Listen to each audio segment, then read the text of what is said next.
அனைத்து மாணவ செல்வங்களுக்கும் வணக்கம். நிறைய மாணவர்கள் யோசிப்பீங்க, நிறைய மாணவர்களுக்கு பிரச்சனை என்ன அப்படின்னு சொன்னாச்சுன்னா ஞாபக மறதி. நம்ம எவ்வளவோ படிக்கிறோம், ஆனா ஞாபகத்துல நிக்க மாட்டேங்குது அப்படிங்கிற மாதிரி நினைப்பாங்க. மாணவர்கள் நீங்க யோசிக்கிறீங்க, அதாவது நல்லா படிச்சிருக்கிறேன், நிறைய படிச்சிருக்கேன், அதே கேள்விதான் எக்ஸாம்ல கேட்கறாங்க, பட் என்னால ஆன்சர் பண்ண முடியலையே. படிச்சிருக்கிறேன், பட் எக்ஸாம் ஹாலுக்கு வந்த உடனே அதே படிச்சதே நான் மறந்து போகுது, என்ன பண்றதுன்னு தெரியலையே. நிறைய ஞாபக மறதியா இருக்குது. இதனால எவ்வளவோ அவமானங்கள், சரியா மார்க் எடுக்க முடியல, நிறைய பேர் இன்சல்ட் பண்ணக்கூடிய சுச்சுவேஷன் வருது.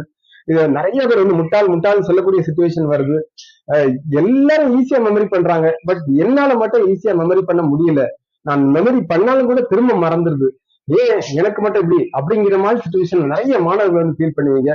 அப்படின்னா இந்த வீடியோ உங்களுக்காக தான். இதுக்காக என்ன பண்ணணும், சோ எதுக்காக ஞாபக மறதி வருது, இதற்காக மெமரி பவரை இன்க்ரீஸ் பண்ணலாம் என்ன பண்ணலாம் அப்படிங்கறது மாதிரி கொஞ்சம் டிப்ஸ் வந்து இந்த வீடியோ கொடுக்குறேன், முழுமையா பாருங்க. இது உங்கள் செந்தூர் சுந்தர். ஃபர்ஸ்ட் பார்க்க போனா, அதாவது படிப்புல ஒரு ஆர்வம் இல்லாம ஒரு இன்ட்ரெஸ்ட் இல்லை அப்படின்னு சொன்னாச்சுன்னா நிச்சயமா வந்து ஞாபகம் மறதி இருக்காது. சோ எந்த ஒரு படிப்பு படிக்கும் போதோ நமக்கு எதுக்கு அப்படின்னு நம்ம நினைச்சு படிக்கும் போது நிச்சயமா அதுல ஒரு இன்ட்ரெஸ்ட் இருக்காது. சோ ஒரு மிகப்பெரிய எஸ்ஐயாக இருக்கலாம். சோ இது என்ன யோசிக்கிறீங்க, அதாவது இதனால என்ன பிரயோஜனம், இது வராது அல்லது வந்தது அப்படின்னு சொன்னாலும் நம்ம ஆல்டர்னேட்டிவ் ஆப்ஷன் நம்ம பாத்துக்கலாம் அப்படின்னு நீங்க நினைக்கும் போது அதுல ஒரு இன்ட்ரெஸ்ட் இருக்காது. அந்த இன்ட்ரெஸ்ட் இல்லைன்னு சொல்லும் போது அந்த என்னதான் பண்ணாலுமே உங்களுக்கு வந்து மைண்ட்ல நிக்காது. அந்த ஒரு பர்டிகுலர் டைம் நீங்க உங்களுடைய மைண்ட்ல வச்சிருந்தாலும் கூட, ஆனா திரும்ப கொஞ்ச நேரம் கழிச்சு நீங்க படிக்கும் போது அது ஞாபகத்துல நிக்கவே செய்யாது. அதனால வந்து ஒரு இன்ட்ரெஸ்டோட எடுத்து படிக்கணும். எனக்கு இது பிடிச்ச பாடம், எனக்கு இது பிடிக்காத பாடம் அப்படிங்கறத கொஞ்ச நாளைக்கு இந்த மாணவர்கள் வந்து நீங்க ஒத்தி வைக்கணும். சோ எதையுமே ஓகே இது நமக்கு தேவைதான், அந்த ஒரு இன்ட்ரெஸ்டோட எடுத்து நீங்க படிக்கீங்க அப்படின்னு சொன்னா கண்டிப்பா வந்து அது திரும்பவும் நீங்க படிக்கும் போது அல்லது எக்ஸாம் டைம்ல உங்களுக்கு வரும்போது நிச்சயமாக அது உங்களுக்கு ஞாபகம் உடனே வரும். சோ இப்படிப்பட்ட ரீசனால தான் அந்த 10th பிறகு விருப்ப பாடம் வந்து வைக்கிறாங்க. ஏன்னா எனக்கு இது பிடிக்கவே செய்யாது, நான் அதை ஓரம் கட்டணும், இந்த ஆப்ஷனுக்கு பதிலாக இன்னொரு ஆப்ஷனை நான் செலக்ட் பண்ணிக்குவேன் அப்படிங்கிற மாதிரி நிறைய பேர் யோசிப்பீங்க. பட் 10th அல்லது 12th வரைக்கும் அப்படிப்பட்ட ஒரு ஆப்ஷன் இருக்கவே கூடாது. ஸோ ஆட்டோமேட்டிக்கா 10th அப்புறம் நீங்க ஒரு கோர்ஸ் செப்பரேட்டா படிக்க போறீங்க, எது பிடிச்சதோ அது போறீங்க. அதே போல கல்லூரியிலே எந்த சப்ஜெக்ட் படிக்கிறீங்களோ அதையே முழுக்க முழுக்க படிக்க போறீங்க. அது வரைக்கும் நீங்க இன்ட்ரெஸ்ட் இல்ல அப்படின்னு சொல்லி நீங்க ஒத்திக்க கூடாது. ஒரு இன்ட்ரெஸ்டோட முழுமையா ஒரு ஆர்வத்தோட அவங்க டீச்சர்ஸ் கொடுக்கக்கூடியதை அன்னன்னைக்கே நீங்க படிச்சீங்க அப்படின்னு சொன்னாச்சுன்னா இப்படிப்பட்ட பிரச்சனைகள் வராது. இது மிகவும் முக்கியமானது, நீங்க இன்ட்ரெஸ்டோட படிக்கணும் அப்படின்னு சொல்லி. ரெண்டாவது பார்க்கும்போது பாசிட்டிவ் அப்ரோச். நீங்க எதை படிச்சாலுமே வந்து ஒரு நெகட்டிவ் அப்ரோச் இருக்கக்கூடாது. ரொம்ப கஷ்டம், சோ இதை நான் படிச்சுக்கவே முடியாது, இதை நான் ஓரம் கட்டணும் அப்படின்னு நினைக்கக்கூடாது. இதெல்லாம் நான் சிம்பிள் தான், இது ஈஸியா என்னால முடியும், இவ்வளவு பெரிய எஸ்ஏ கூட நான் என்னால எளிதாவே நான் படிச்சிருவேன், ஒரு ஹாஃப் அன் அவர் நான் படிச்சு முடிச்சிருவேன் அப்படிங்கிற ஒரு பாசிட்டிவ் அப்ரோச்சோடய படிங்க. இந்த பாசிட்டிவ் அப்ரோச்ங்கிறது உங்களுக்கு ஒரு மிகப்பெரிய ஒரு ஞாபக மறதியை வந்து அவாய்ட் பண்ற மாதிரி ஃபியூச்சர்ல இருக்கும். அதாவது இன்னைக்கு நீங்க படிக்கிறீங்க, படிச்சு முடிச்சுட்டு அதுக்கப்புறம் ஒரு எக்ஸாம் டைம்லயோ அல்லது ஒரு குறிப்பிட்ட நாள்ல நீங்க ரிவைஸ் பண்ணும்போதோ நீங்க பாசிட்டிவ் அப்ரோச் படிக்கிறதுக்கும் அது நெகட்டிவ் அப்ரோச் படிக்கிறதுக்கும் ரொம்பவே வித்தியாசம் இருக்கவே செய்யுது. இப்ப எக்ஸாம்ல எடுத்துக்கிட்டோம் சொன்னா நாங்க ஒரு ஸ்பீக்கரா ஒரு மைக் எடுத்து பேசுறோம். சோ நிறைய பேர் இருக்காங்க, ஆயிரக்கணக்கான மக்கள் இருக்காங்க, அவங்களுக்கு முன்னாடி நாங்க பேசுறோம். சோ மைக் கையில இருக்குது, இத்தனை பேர் இருக்காங்களா. இப்போ கல்லூரியில் நாங்க போகும்போது காலேஜ் பிரின்சிபால் எல்லாம் நாங்க நின்று பேசணும்னு சொல்லும் போது மிகப்பெரிய ஆட்கள் எல்லாம் இருக்கிறாங்க. அப்ப நம்ம எப்படி பேசணும் அப்படின்னு சொல்லும் போது மிக முக்கியமானது நாங்க யோசிக்கிறது என்ன அப்படின்னு சொன்னாச்சுன்னா பாசிட்டிவ் அப்ரோச். நம்மளால முடியும், நம்ம அத்தனை பேருக்கு முன்னாடி நிக்க போறோம், நாம பேச முடியும், நம்ம சப்ஜெக்ட் அல்லது கண்டென்ட் வந்து எல்லாமே பக்காவா வச்சிருக்கிறோம், ப்ரிப்பேர் பண்ணிருக்கிறோம் அப்படின்னு சொல்லும் போது கண்டிப்பா அந்த பாசிட்டிவ் அப்ரோச்சோட பேசும்போது நிச்சயமா வந்து எளிதாக பேச முடியும், எந்த ஒரு பதட்டம் இல்லாம நாங்க பேச முடியும். அதே போலதான் படிக்கக்கூடிய மாணவர்கள் நீங்களும் கூட, அதாவது ஒரு பாசிட்டிவ் அப்ரோச்சோடய படிக்கணும். எவ்வளவு பாடம், இந்த பாடத்தை நம்மளால படிக்க முடியும் அப்படிங்கிற ஒரு நம்பிக்கையோட படிக்கணும். இது எக்ஸாம்ல வருமா வராதா அப்படிங்கிற யோசனையே இருக்கக்கூடாது, இது வரும் கண்டிப்பா அப்படிங்கிற ஒரு நம்பிக்கையோட நீங்க படிக்கும்போது நிச்சயமா ஃபியூச்சர்ல அது உங்களுக்கு மறக்கவே செய்யாது. மூணாவது பண்ணும்போது ரிவைஸ். இது மிக முக்கியமானது. நிறைய பேருக்கு மறக்கிறதுக்கு இது முக்கியமான காரணம் என்ன அப்படின்னு சொன்னாச்சுன்னா நீங்க ரிவைஸ் பண்ணவே மாட்டீங்க. சோ நிறைய படிக்கிறீங்க, ரொம்ப நேரம் படிக்கிறீங்க அதுக்காக, ஆனா திரும்ப ஒரு டைம் படிச்சு முடித்த பிறகு திரும்ப எக்ஸாம் நாளுக்காக அல்லது அந்த எக்ஸாம் டைம்ல மட்டும்தான் நீங்க படிக்கிறீங்க. இது மிகவும் ஒரு சரியான மெத்தடே கிடையாது அப்படின்னு சொன்னாச்சுன்னா, அதாவது நீங்க ஒரு டைம் படிக்கிறீங்க, once for a week you have to revise. So அந்த ஒரு வாரத்துக்கு ஒருக்கா நீங்க ரிவைஸ் பண்ணும்போது நிச்சயமா, அதாவது ஃபர்ஸ்ட் டைம் எவ்வளவு நேரம் படிக்கிறீங்களோ அதை விட கம்மியான நேரம் தான் கண்டிப்பா ரிவைசிங்க்கு நீங்க எடுக்கும். இப்போ 1 hour உட்காந்து ஒரு எஸ்ஏ படிக்கிறீங்க, ஒரு 20 மார்க்ஸ் கொஸ்டின் படிக்கிறீங்க, கண்டிப்பா நீங்க அடுத்த வார எண்ட்ல நீங்க அந்த ரிவைஸ் பண்ணும்போது ஒரு 15 மினிட்ஸ்ல உங்களால படிச்சு முடிக்க முடியும். அதே இது அடுத்த ரிவைஸ் பண்ணும்போது என்ன ஆகும் அப்படின்னு சொன்னாக்கா ஒரு 5 மினிட்ஸ்ல முடிச்சிருவீங்க. அதுக்கு அடுத்த டைம் நீங்க ஜஸ்ட் பார்த்தாலே போதும், நீங்க இந்த இந்த கொஸ்டினா அப்படியே படிச்சாலே போதும், எந்த ஒரு ரிவைஸுமே தேவையில்லாத லெவலுக்கு நீங்க கொண்டு வந்துருவீங்க. ஸோ ரிவைஸ் வந்து ரொம்ப முக்கியம்.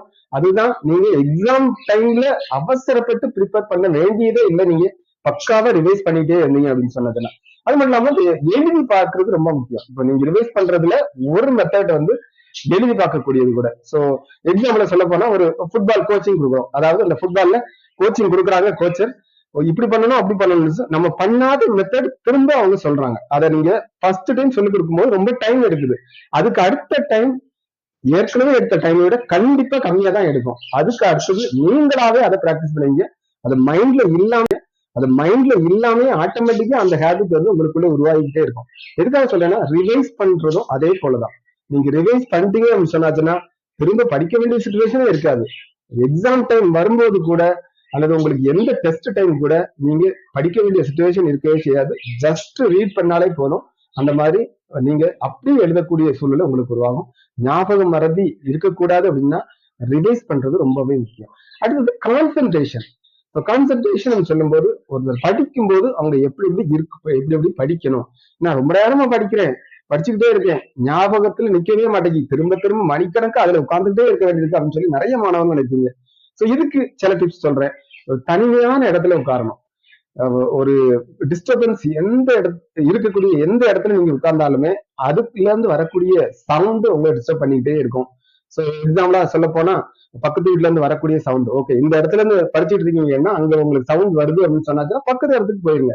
ஓகே உங்களுடைய ரூம்ல அல்லது ரூம் விட்டு வெளியே போனாலும் சரிதான், எந்த இடத்துல உங்களுக்கு டிஸ்டர்ப் இல்லை அப்படின்னு நீங்க நினைக்கிறீங்களோ அந்த இடத்துக்கு போங்க.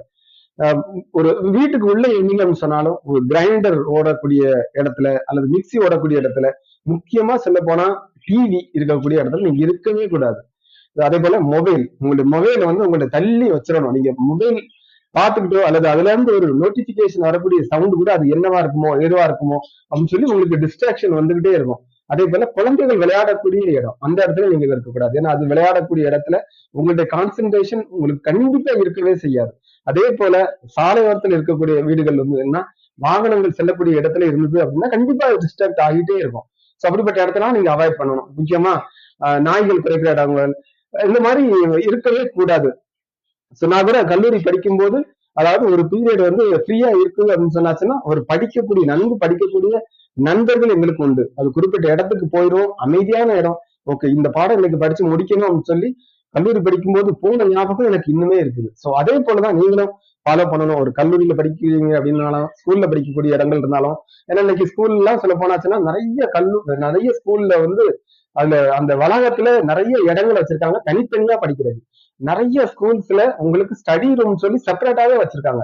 இப்படிப்பட்ட இடத்தெல்லாம் நீங்க கண்டிப்பா பயன்படுத்திக்கலாம். அது நிச்சயமா யூஸ்ஃபுல்லா இருக்கும். ஏன்னா நீங்க மட்டும் இருக்கக்கூடியது எந்த ஒரு டிஸ்டர்பும் இல்லாம ஒரு அமைதியான இடத்த நீங்க தேர்ந்தெடுக்கணும் அப்படின்னு சொன்னாச்சுன்னா நிச்சயமா உங்களுக்கு ஈஸியா வந்து மெமரி பண்ணக்கூடிய வாய்ப்புகள் வரும். ஸோ கான்சென்ட்ரேஷன் லெவல்ல நான் சொன்ன எல்லாத்தையுமே நல்ல ஞாபகம் வச்சுக்கோங்க. அடுத்ததாக சொல்ல போனா புரிந்துகிட்டு படிக்கக்கூடிய ஒரு சிச்சுவேஷன், அதாவது மக்கப் பண்றான்னு சொல்றாங்களா. ஸோ நீங்க எதையுமே மக்கப் பண்ணும்போது நிச்சயமா அது அந்த டைம்ல தான் உங்களுக்கு ஞாபகம் இருக்கும். ஸோ அடுத்த டைம் நீங்க ரிவைஸ் பண்ணும்போது ஞாபகம் கண்டிப்பா இருக்காது. அதே போலதான் அடுத்த டைம் சொல்லும்போது எக்ஸாம் டைம் சொல்லலாம். ஸோ இப்படிப்பட்ட நேரத்துல நீங்க அண்டர்ஸ்டாண்ட் பண்ணி படிக்கணும். ஸோ சொந்த வார்த்தை இப்போ நீங்க அண்டர்ஸ்டாண்ட் பண்ணி படிக்கும்போது சொல்லும் போது, அதாவது ஏற்கனவே ஒரு மிகப்பெரிய பாடத்துல ஒரு நிறைய வார்த்தைகள் காம்ப்ளிகேட்டடான வார்த்தைகள் இருக்குது அப்படின்னு சொல்லும் போது அதை நீங்க உங்களுடைய சொந்த வார்த்தையில எழுதிக்கோங்க. ஈஸி டேம் எழுதிக்கோங்க. அது உங்களுக்கு ரொம்பவே ஈஸியா இருக்கும். மைண்ட்ல உள்ள பதிகிறதுக்கு ரொம்பவே ஈஸியா இருக்கும். அதே போல ஒவ்வொரு வேர்ட்ஸ் வந்து ஆங்கிலத்துல நிறைய வேர்ட்ஸ் இருக்கு, நிறைய மீனிங்ஃபுல் வேர்ட்ஸ் இருக்கு. அதுல ஒருவேளை உங்களுடைய புத்தகத்துல வந்து கஷ்டமான வேர்ட்ஸ் கொடுத்தாங்க அப்படின்னு சொன்னாச்சுன்னா நீங்க உங்களுக்கு தகுந்தாப்புல அந்த வேர்ட்ஸ் எல்லாம் அவாய்ட் பண்ணிட்டு நீங்க எழுதணும். இப்ப நீங்க மேக்ஸ் போட போறீங்க, ஃபார்முலா இப்ப எக்ஸாம்பிளா சொல்ல போனா distance is equal to speed into time, அப்படிதானே. இது நார்மலா ஃபார்முலா. நிறைய பேர் அந்த ஃபார்முலாவை அப்படியே பண்ணி அப்படியே எழுதுவாங்க. அப்படி எழுதவே கூடாது. இது நார்மல் டிஸ்டன்ஸ், ஸ்பீடு. ஒருத்தர் இருக்கிறான், வேகமா போறான், எவ்வளவு கிலோமீட்டர் ஸ்பீட்ல போறான், எவ்வளவு தூரம், இதை கால்குலேட் பண்றதுக்கு நார்மலா இதுவா ஒரு டைம் உங்களுக்கு ஃபார்முலாவை எழுத சொன்னாங்கன்னா அந்த ஃபார்முலாவை எழுதலாமே தவிர அந்த ஃபார்முலா படியே வரக்கூடாது. அதாவது ஓகே எவ்வளவு ஸ்பீடா போறான், எவ்வளவு தூரத்தை அவன் கிடக்க போறான் அப்படின்னா ஆட்டோமேட்டிக்காவே டைம் டேக்கன் தெரிஞ்சிடும் இல்லையா. இதே போலதான். ஸோ இன்னொரு ஃபார்ம்ல சொல்ல போனா PLR/100 for finding out the interest. So இது இல்லாத ஒரு ஃபார்முலா போட்டே தான் செய்யறாங்க. இது சாதாரண விஷயம். அதாவது டோட்டல் பிரின்சிபல் அமௌண்ட் என்ன, ஸோ இன்ட்ரெஸ்ட் ரேட் என்ன, எவ்வளவு நாளைக்கு இந்த இன்ட்ரெஸ்ட், ஆட்டோமேட்டிக்காக வரக்கூடிய ஒரு விஷயம். ஸோ இதே போலதான் நீங்களும் கூட ஒவ்வொரு விஷயங்களை வந்து புரிஞ்சுக்கிட்டு நீங்க பண்ணீங்க அப்படின்னு சொன்னாச்சுன்னா, ஸோ இந்த மாதிரி ஃபார்முலாவை அவாய்ட் பண்ணலாம். ஃபியூச்சர்ல அது மறக்காது. நீங்க ஃபார்முலா அப்படின்னா அந்த ஃபார்முலா ஞாபகம் வச்சுக்கிட்டே இருக்கணும். ஏற்கனவே எந்த மாதிரி நீங்க சம் பண்ணீங்களோ அதே சம்ம நீங்க போட வேண்டிய சுச்சுவேஷன் வரும். ஆனால் நீங்க புரிஞ்சுக்கிட்டு பண்ணும்போது நிச்சயமா ஓ இதுதானா, ஓ அப்போ லாஜிக் இதுதான், இந்த லாஜிக்ல நம்ம போனா ஈஸியா நம்ம பறிஞ்சுக்கலாம் அப்படிங்கிறத நீங்க அண்டர்ஸ்டாண்ட் பண்ணி படிச்சீங்க அப்படின்னா ஃபியூச்சர்ல நீங்க எழுதுறதுக்கு ரொம்ப சிம்பிளாவே இருக்கும்.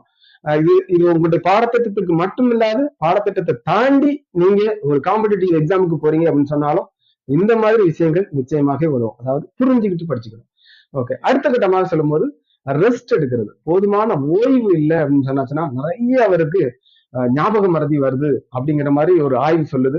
இது எப்படி ரெஸ்ட் எடுக்கிறது அப்படின்னு சொன்னாச்சுன்னா, சொல்ல போனா தூக்கம், ஒரு குறிப்பிட்ட நேரம் வந்து தூக்கம் வந்து நிச்சயமா வேணும். ஒரு 7 மணி நேரம் ஒரு நாளைக்கு மினிமம் வேணும் அப்படின்னு சொல்றாங்க. அந்த தூக்கம் முடிச்சு நீங்க வரும்போது பாருங்க, ஏன்னா நிறைய பேர் படிக்கும்போது ஏர்லி மார்னிங் படிச்சாச்சுன்னா நல்லது அப்படின்னு சொல்றாங்க. ஏன்னா நல்லா தூங்குறோம், மூளையை கம்ப்ளீட்டா ரெஃப்ரெஷ் பண்ணிக்கிறோம். அதற்கு அப்புறம் நீங்க புத்தகத்தை எடுத்து படிக்கும்போது எளிதாக உங்களுக்கு புரிஞ்சிருக்கு. ஏன்னா மைண்ட் அப்படி ரெஃப்ரெஷ் ஆகி ஃப்ரெஷ் ஆகி வருது. அதனால எளிதா படிக்க முடியும். அதே போல இரவு நேரங்கள் கூட டிஸ்ட்ராக்ஷனை யோசிக்கிறவங்க இரவு நேரங்கள்ல படிப்பாங்க, ஃப்ரீயா இருந்து படிக்கிறதுக்காக. ஒரு நல்ல விளையாடணும். அதாவது நீங்க படிப்பு நேரத்துல கூட ஒரு குறிப்பிட்ட மணி நேரம் ஒவ்வொரு நாளும் விளையாடணும் அப்படிங்கிறது முக்கியம். அப்பதான் வந்து பாடி ஒவ்வொன்றுமே இன்க்ளூடிங் அவர் பிரைன் கரெக்டா வேலை செய்யணும்னு சொன்னாச்சுன்னா நம்மளுடைய விளையாட்டு நிச்சயமா தேவை. ரெஃப்ரெஷ்மெண்ட் தேவை, நம்மளுடைய பாடிக்கு ரெஃப்ரெஷ்மெண்ட். ஒருவேளை நமக்கு வீட்டுல வேலைகள் இருந்தது அப்படின்னா அந்த வேலைகளை செய்யலாம். முழு நேரம் புத்தகத்திலேயே உட்கார்ந்துட்டே இருக்கிறவங்க கூட அது ஞாபகம் சக்தியை வந்து அதிகப்படுத்துமா அப்படின்னா இல்லவே இல்லை. அதுக்கு நிறைய ஆக்டிவிட்டிஸ் பண்ண போறோம். மைண்டை ரெஃப்ரெஷ் பண்றதுக்கு, நம்மளுடைய பாடி ரெஃப்ரெஷ் பண்றதுக்கு இதுவும் தேவை. மெடிடேஷன் அப்படின்னு சொல்றாங்க. அதாவது தியானம் பண்றது ரொம்ப முக்கியம். மைண்டை ஒருமுகப்படுத்தி என்ன ரீசன், ஸோ எதை நோக்கி நம்ம போறோம், ஸோ என்னைக்கு நம்ம என்னென்ன பிளான் பற்றி நம்மளுடைய எய்ம் படி போக போறோம் அப்படிங்கிறத பாக்குறதுக்கு மெடிடேஷன் ரொம்ப முக்கியம். மனசை அப்படி ஒருமுகப்படுத்துறதுக்கு நமக்கு மெடிடேஷன் வந்து ரொம்ப முக்கியம். அதே போல எக்ஸசைஸ், பாடியை ரெஃப்ரெஷ் பண்றோம் இல்லையா. பாடி அப்படின்னு சொல்லும்போது இன்னர் லெவல்ல நமக்கு மூளை இருக்குது. அந்த மூளையும் நம்ம கரெக்டா ஒரு ரெஃப்ரெஷ் பண்ணி வச்சுக்கிட்டே இருந்தாதான் அந்த அதனுடைய ஸ்டோரேஜ் வந்து அதிகமாகிட்டே போகும். நம்ம என்ன படிச்சாலும் அது மூளையில போய் ஏறுதுன்னு சொல்லும் போது அந்த ஸ்டோரேஜ் அதிகப்படுத்துறதுக்கு கண்டிப்பா நமக்கு எக்ஸசைஸும் தேவை. ஒவ்வொரு நாளும் ஒரு குறிப்பிட்ட நிமிஷங்களாவது ஒவ்வொரு நாளும் நம்ம எக்ஸசைஸ் பண்றோம்னு சொன்னாதான் பாடி வந்து ஃபிட்டா வச்சுக்க முடியும். அதே போல சோ நம்மளுடைய மைண்டு ரெஃப்ரெஷ் ஆகவும் செய்யும், நம்மளுடைய பாடியும் ரெஃப்ரெஷ் ஆகும். அதே போல நல்லா தண்ணீர் குடிக்கணும் அப்படின்னு சொல்றாங்க. ஏன்னா மூளை வந்து அந்த டார்க்னஸ் வந்துடக்கூடாது அப்படிங்கிறதுனால தண்ணீர் குடிக்கும்போது அதனுடைய தண்ணீர் வந்து மூளைக்கு போகும்போது அது ஈரத்தன்மை அதிகமாகி அதனுடைய மெமரி பவர் அதிகமாகும் அப்படின்றும் ஆய்வு சொல்லுது. அதனால நல்ல தண்ணீர் குடிங்க. எந்த ஒரு டென்ஷனுமே எடுத்துக்க கூடாது. ஒரு ஓய்வு அப்படிங்கிறதுல டென்ஷன் எடுத்துக்கூடாது. ஒரு சில டைம்ல ஐயோ எனக்கு நேரம் இல்லையே, இன்னும் இவ்வளவு படிக்க வேண்டியது அப்படின்னு சொல்லி நீங்க டென்ஷன் எடுத்துக்கிட்டாலும் சரி, அப்படிப்பட்ட ஞாபக சக்திகள் நிச்சயமா கம்மியாகும். கொஞ்சம் ஃப்ரீயா விடுங்க. ஒரு மாதிரி டென்ஷனா இருக்கு, இன்னும் இவ்வளவு படிக்க வேண்டி இருக்குது, ஆனா நான் இவ்வளவுதான் படிச்சிருக்கேன், சோ ஆசிரியர் இவ்வளவு படிக்க சொல்லி எனக்கு எழுதி காமிக்க சொல்லியிருக்காங்க, ஆனா என்னால பண்ண முடியல அப்படின்னா அப்படிப்பட்ட நேரத்துல டென்ஷனா எடுத்துக்காங்க. மைண்ட் ரிலாக்ஸா விடுறதுக்கு இந்த மாதிரி ஓய்வு எடுங்க. கொஞ்ச நேரம் ஓய்வு எடுத்துட்டு மைண்ட் ரிலாக்ஸ் பண்ணிட்டு அதுக்கப்புறம் திரும்ப வாங்க. இதே டைம்ல தான், அதாவது ஆய்வுகள் என்ன சொல்லுது, வீடியோ கேம், அதாவது மைண்டை ரெஃப்ரெஷ் பண்றதுக்கு வீடியோ கேம் ஆடலாம் அப்படிங்கிற மாதிரி ஆய்வு சொல்லதான் செய்யுது. வீடியோ கேம் வந்து நிறைய வந்து தவறான கருத்துக்கள் இருந்தாலும் கூட மைண்டை ரெஃப்ரெஷ் பண்றதுக்கு, உங்களை யோசிக்க வைக்கிறதுக்கு ஸோ வீடியோ கேம் கொஞ்ச நேரம் ஆடலாம். ஏன்னா உங்களை ரெஃப்ரெஷ் பண்ணணும் அப்படிங்கறதுக்காக தான் இந்த வீடியோ கேம் ஆப்ஷன் அப்படிங்கிறது சொல்றது. அடுத்தபடியாக பார்க்கும்போது விசுவலைஸ் பண்றோம். அதாவது படிக்கும்போது அப்படியே படிக்கிறது. ஆல்ரெடி சொல்லியிருந்தேன், மக்கப் பண்ற மாதிரி அப்படி இருக்கக்கூடாது. விசுவலைஸ் பண்றோம். அதாவது என்ன படிக்கிறோம் அதை நோக்கி நம்மளுடைய மைண்ட் வந்து இருந்துகிட்டே இருக்கணும். இப்போ எக்ஸாம்பிள சொல்ல போனா ஒரு இடத்தை பற்றி நீங்க படிச்சுட்டு இருக்கீங்க. அது வைகை ரிவரா இருக்கும். அந்த வைகை ரிவர் அப்படின்னு சொன்ன உடனே சோ மதுரை அந்த இடம் ஓகே எப்படி இருக்கும், அதுல வாழக்கூடியவங்களுக்கு என்ன பிரச்சனை, அதனால எவ்வளவு கெப்பாசிட்டி, அப்படி எல்லாமே ஒரு விசுவலைஸ் பண்ணி படிக்கணும். அது நமக்கு மைண்ட்ல நின்றுகிட்டே இருக்கணும். நம்ம எதை பற்றி படிக்கிறோமோ அது நம்மளுடைய மைண்ட்ல நின்றுகிட்டே இருக்கணும். இப்ப இன்னொரு எக்ஸாம்பிள் சொல்ல போனா சட்டமன்றம் ஒரு படிக்கிறீங்க, இல்லைன்னா பார்லிமெண்ட்டை பற்றி படிக்கிறீங்க. ஓகே, சட்டமன்றத்துல எவ்வளவு தொகுதி, பார்லிமெண்ட்ல எவ்வளவு தொகுதி அப்படின்னு நீங்க யோசிக்கணும். சோ அப்படிப்பட்டதை பற்றி படிக்கும்போது ஓகே சட்டமன்றத்துல எத்தனை தொகுதி, நம்ம தமிழ்நாட்டுல சட்டமன்றத்துல 234, அப்போ 234. அதே போலதான் பார்லிமெண்ட்ல எடுத்துக்கோங்க. அப்படி விசுவலைஸ்ல டிஃப்ரெண்டா நம்ம யோசிக்கணும். பார்லிமெண்ட்ல எத்தனை தொகுதி, சோ 543, 543. சோ இனிமேல் இந்த வீடியோ பார்க்கக்கூடிய ஒவ்வொருவருக்கும் தமிழ்நாட்டுல சட்டமன்றம் எத்தனை தொகுதி இருக்குன்னு கேட்டாலும் சரி, அல்லது இந்தியாவில பார்லிமெண்ட்ல எத்தனை தொகுதி இருக்குன்னு கேட்டாலும் சரி, அது மறக்கவே செய்யாது. ஏன்னா ரொம்ப சிம்பிள் டேம் உங்களுக்கு சொல்லிட்டேன். 234, அதே போல இந்தியா ஃபுல்லா 543. சோ இந்த மாதிரி விசுவலைஸ் பண்ணி நம்ம என்ன படிக்கிறோம் அது நம்மளுடைய மைண்ட்ல அப்படி நின்றுகிட்டே இருக்கணும் அப்படின்னு சொன்னா மறக்கவே செய்யாது. சோ இப்படிப்பட்ட விசுவலைசேஷனை நமக்கு இன்க்ரீஸ் பண்றதுக்காக தான் ஸ்கூல்ஸ்ல என்ன பண்றாங்க, டூர்ஸ் வந்து அரேஞ்ச் பண்றாங்க. ஒரு இடத்துக்கு போறாங்க, நம்ம படிப்பு சம்பந்தமான ஒரு டூர் அரேஞ்ச் பண்றாங்க அப்படின்னு சொன்னாச்சுன்னா, சோ இது இந்த காரணத்துக்காக தான். ஒரு குறிப்பிட்ட இடத்துக்கு உங்களை கூட்டு போகும்போது அங்க போய் கம்பேர் பண்றாங்க, இதுதான் நம்ம ஹிஸ்டரியில படிச்சோம் அப்படின்னு சொல்லும்போது, அப்படிப்பட்ட பாடத்தை படிக்கும்போது நீங்க உங்களுடைய ஓன் லாங்குவேஜ்ல நீங்க எழுதுறதுக்கும் ஏற்கனவே எக்ஸ்பீரியன்ஸ் ஆனதை எழுதுறதுக்கும் உங்களுக்கு ரொம்ப சிம்பிளாவே இருக்கும். அதனால விசுவலைஸ் அப்படிங்கிறது ரொம்பவே முக்கியம். நீங்க அதை ஃபாலோ பண்ணுங்க. கடைசியாக சொல்ல போனா மெமரிக்கு ஓகே, இது வரைக்கும் just I told what you need to follow. இனிமே அதான் ஃபுட்ல என்ன செய்யணும், ஏன்னா ஒரு மனிதனுக்கு ஒரு மறக்காமல் இருக்கணும் அப்படின்னு சொன்னாச்சுன்னா அதுக்கு சில உணவு பொருட்களும் இருக்கு. ஒவ்வொன்றுக்கும் ஒவ்வொரு உணவுப் பொருட்கள் இருக்க மாதிரி நம்ம ஞாபக சக்தி அதிகப்படுத்துறதுக்கும் உணவுப் பொருட்கள் இருக்கு. அந்த உணவுப் பொருட்களுக்கு சொல்றேன், ஞாபக சக்தி கம்மியா இருக்கு அப்படின்னு நீங்க ஃபீல் பண்ணீங்க அப்படின்னா கண்டிப்பா இதை ஃபாலோ பண்ணுங்க, நிச்சயமா யூஸ்ஃபுல்லா இருக்கும். எடுத்துக்காட்ட சொல்ல போனா தேன், அடுத்தது செம்பருத்தி பூ. அந்த பூவை எடுத்து நார்மலா எடுத்து நீங்க வாய்க்குல போட்டு சவைச்சு சாப்பிட்டீங்க அப்படின்னு சொன்னாலே அந்த அளவு அதுல யூஸ்ஃபுல் இருக்கு அப்படின்னு சொல்றாங்க. ஜஸ்ட் வாஷ் பண்ணிட்டு அப்படியே சாப்பிடணும். அடுத்து வல்லார கீரை, நீங்க குழம்பு வைக்கணும் சரி அல்லது கூட்டு வைக்கணும் சரி, வல்லார கீரை அப்படிங்கிறது மிகவும் முக்கியம். சோ இது ஞாபக சக்தியை அதிகப்படுத்துறதுக்கு இது மிக முக்கியமானது. வெண்டைக்காய் அப்படிங்கிறது மூளை வளர்ச்சிக்கு, மெமரி பவரை இன்க்ரீஸ் பண்றது ரொம்ப முக்கியம். மீன்கள் வந்து பொதுவாக நிறைய மீன்கள் டைப்ஸ் இருக்குது. எல்லாமே இந்த ஞாபக மறதி அவாய்ட் பண்றது ரொம்ப முக்கியமானதுதான். கடல்ல வாழக்கூடிய உயிரினங்கள் இது. அதாவது நான் வெஜிடேரியன் இருக்கக்கூடியவங்க இந்த மீன், முட்டை இவங்களை சேர்த்துக்கலாம். அதுவும் அதாவது ரொம்ப முக்கியம், ஞாபக மறதியை அவாய்ட் பண்றதுக்கு, ஞாபக சக்தியை அதிகப்படுத்துறதுக்கு இது யூஸ் ஆகும். பூசணியுடைய விதைகள், இது யூஸ்வலா நம்ம நார்மலா சாப்பிட்றதே இல்லை. நம்ம இந்த பூசணி விதைகள்ல அவ்வளவுக்குள்ள ஒரு குணங்கள் இருக்குது நம்மளுடைய ஞாபக சக்தியை அதிகப்படுத்துறதுக்கு. பூசணிக்காய் நம்ம சாப்பிட்டுட்டு அந்த விதையை வந்து தூரதான் போடுறோம், பட் அப்படி செய்யக்கூடாது. அந்த விதையில அவ்வளவு யூஸ்ஃபுல் இருக்கு அப்படிங்கறத நீங்க தெரிஞ்சுக்கணும்.